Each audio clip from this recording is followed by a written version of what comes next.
where education is not just about learning, but about becoming. JNN Institute of Engineering, Autonomous, Chennai. மாநிலங்களவை உறுப்பினர் தேர்தலில் போட்டியிடும் அதிமுக வேட்பாளர்கள் அக்கட்சியின் பொதுச் செயலாளர் பழனிசாமி முன்னிலையில் வேட்புமனு தாக்கல் செய்கின்றனர். தமிழ்நாட்டில் 6 மாநிலங்களவை உறுப்பினர் பதவிகளுக்கு அதிமுக சார்பில் 2 பேரும், திமுக சார்பில் 4 பேரும் போட்டியிடுகிறார்கள். அதன்படி அதிமுக சார்பில் போட்டியிடும் 2 வேட்பாளர்களும் அக்கட்சியின் பொதுச் செயலாளர் எடப்பாடி பழனிசாமி முன்னிலையில் வேட்புமனுவை தாக்கல் செய்து வரும் காட்சிகளை திரையில் பார்த்து வருகிறோம்.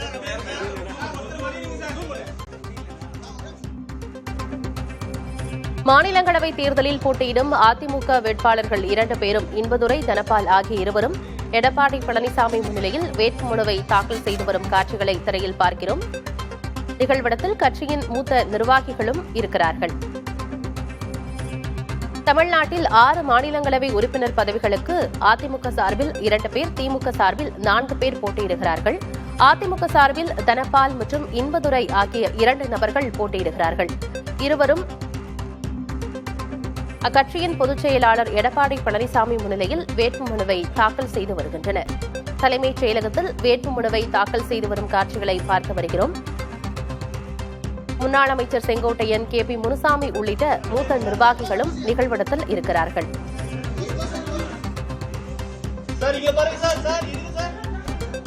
அதிமுக 2 மாநிலங்களவை இடத்தையும் தனது கூட்டணி கட்சிகளுக்கு ஒதுக்காமல் தாங்களேயே போட்டியிடுகிறார்கள். தேமுதிக அல்லது பாரதிய ஜனதா கட்சிக்கு ஒரு இடம் ஒதுக்கப்படும் என்று பேசப்பட்டு வந்த நிலையில் 2 இடங்களிலும் அதிமுகவை நிற்கிறது. தனபால் மற்றும் இன்பதுரை ஆகியோர் போட்டியிடுவதாக முன்னதாக KP முனுசாமி அறிவித்திருந்த நிலையில் அக்கட்சியின் பொதுச் செயலாளர் எடப்பாடி பழனிசாமி முன்னிலையில் தலைமைச் செயலகத்தில் வேட்புமனுவை இருவரும் தாக்கல் செய்திருக்கிறார்கள். சட்டப்பேரவை கூடுதல் செயலாளர் சுப்பிரமணியனிடம் வேட்புமனுக்களை தாக்கல் செய்து வருகின்றனர். உடன் முன்னாள் அமைச்சர்கள் செங்கோட்டையன், நத்தம் விஸ்வநாதன், KP முனுசாமி உள்ளிட்டோரும் இருக்கிறார்கள். வரும் 19ஆம் தேதி மாநிலங்களவை உறுப்பினர் தேர்தல் நடைபெற இருக்கும் நிலையில் அதிமுக மற்றும் திமுக வேட்பாளர்கள் வேட்புமனுவை தாக்கல் செய்து வருகின்றனர். அதில் அதிமுக வேட்பாளர்கள் இன்பதுரையும் தனபாலும் வேட்புமனுவை தாக்கல் செய்யும் காட்சிகளை பார்த்து வருகிறோம்.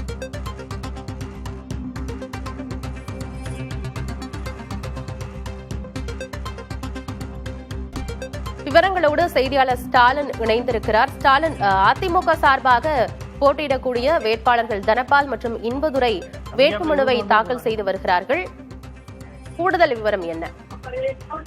ஆனந்தி, திமுக வேட்பாளர்கள் 3 பேர், மக்கள் நீதி மய்யம் கட்சி தலைவர் கமலஹாசனை தொடர்ந்து அதிமுக வேட்பாளர்களாக இன்பதுரை மற்றும் தனபால் ஆகியோர் தங்களுடைய வேட்புமனுவை தேர்தல் நடத்தும் அதிகாரியான சுப்பிரமணியனிடம் தற்போது தங்களுடைய வேட்புமனுக்களை தாக்கல் செய்திருக்கிறார்கள். அதிமுக பொதுச்செயலாளர் எடப்பாடி பழனிசாமி முன்னிலையில் தற்போது வேட்புமனு தாக்கலுக்கான அந்த நிகழ்வு நடைபெற்று வருகிறது. முன்னாள் அமைச்சர்கள் KP முனுசாமி, வேலுமணி, தங்கமணி, விஜயபாஸ்கர் உள்ளிட்டவர்கள்லாம் தற்போது இந்த நிகழ்வில் பங்கேற்றிருக்கிறார்கள். அதேபோல அதிமுக சட்டமன்ற உறுப்பினர்கள், அதிமுகவுடைய மூத்த நிர்வாகிகளும் தற்போது உடன் இருக்கிறார்கள்.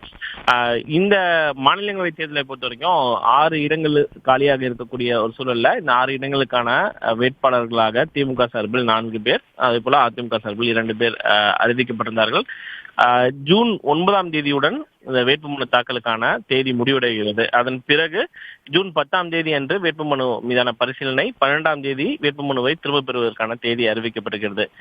சுயேட்சை ஏற்கனவே 3 சுயேட்சை மற்றும் சுயேட்சை வேட்பாளர்களாக 3 பேர் வேட்புமனு தாக்கல் செய்யக்கூடிய நிலையில் அவர்களுடைய மனுக்கள் எல்லாம் நேரடியாகவே நிராகரிக்கப்பட்டுவிடும். ஏனால் மாநிலங்களவை தேர்தலுக்கான அந்த நடைமுறை அடிப்படையில் பார்த்தோம் அப்படின்னா, ஒரு வேட்பாளரை தேர்ந்தெடுப்பதற்கு 10 சட்டமன்ற உறுப்பினர்கள் முன்மொழிய வேண்டும். அந்த அடிப்படையில் கட்சி சார்பில் பார்த்தோம் அப்படின்னா அந்த திமுக வேட்பாளர்கள் 4 பேருக்கும், அதே போல அதிமுக வேட்பாளர்கள் 2 பேருக்கும் சட்டமன்ற உறுப்பினர்கள் முன்மொழிவு என்பது, அந்த கடிதம், ஆதரவு கடிதம் என்பது நேரடியாக கொடுக்கப்பட்டுவிடும். அவர்களுடைய மனுக்கள் ஏற்றுக்கொள்ளப்பட்டுவிடும். இந்த 6 இடங்களுக்கு போட்டியின்றி தேர்வாவதற்கான வாய்ப்புகள் இருக்கக்கூடிய ஒரு சூழல்ல 19ஆம் தேதி தான் ஒருவேளை ஒரு கூடுதல் வேட்பாளர்கள் போட்டியிடுவதாக பட்சத்தில் ஜூன் 19ஆம் தேதி தேர்தல் அறிவிக்கப்பட்டிருக்கும். ஆனால் 6 பேரும் நேரடியாக போட்டியின்றி தேர்வாவதற்கான அந்த அறிவிப்பு வாபஸ் வாங்க, அந்த வேட்புமனுவை திரும்ப பெறுவதற்கான தேதி அன்றைய ஜூன் 12ஆம் தேதி மாலை 5 மணிக்குள்ளாக இந்த 6 பேரும் தங்களுடைய போட்டியின்றி தேர்வாவதற்கான அந்த அறிவிப்பினை தேர்தல் நடத்தும் அதிகாரி வெளியிடுவார் என்று எதிர்பார்க்கப்படுகிறது. தற்போது அதிமுக வேட்பாளர்களான இன்பதுரை தனபால் ஆகியோர் தங்களுடைய வேட்புமனுவை எடப்பாடி பழனிசாமி முன்னிலையில் தாக்கல் செய்திருக்கார்கள். இன்பதுரையை பொறுத்த வரைக்கும் அவர் ஏற்கனவே சட்டமன்ற உறுப்பினராக இருந்தவர். 2016, 2021 ஆண்டு ராதாபுரம் சட்டமன்றத்திலிருந்து தேர்ந்தெடுக்கப்பட்டவர். அதிமுகவுடைய வழக்கறிஞர் பிரிவுடைய செயலாளராக இருப்பவர். தனபால், மற்றொரு வேட்பாளர் தனபாலை பொறுத்தவரை 1991-96 ஆண்டு சட்டமன்ற உறுப்பினராக திருப்பூர் சட்டமன்ற தொகுதியிலிருந்து தேர்ந்தெடுக்கப்பட்டவர். செங்கல்பட்டு மாவட்டத்தை சேர்ந்தவர். அதிமுகவில் பல ஆண்டுகளாக தொடர்ச்சியாக பணி செய்து வரக்கூடிய நிலையில் தான் இந்த 2 பேருக்கு வாய்ப்பு வழங்கப்பட்டிருந்தது. இந்த நிலையில் இந்த 2 பேருடைய வேட்பு மனுக்கள் தற்போது தாக்கல் செய்யப்பட்டிருக்கின்றன. கூடுதல் விவரங்களுக்கு நன்றி ஸ்டாலின்.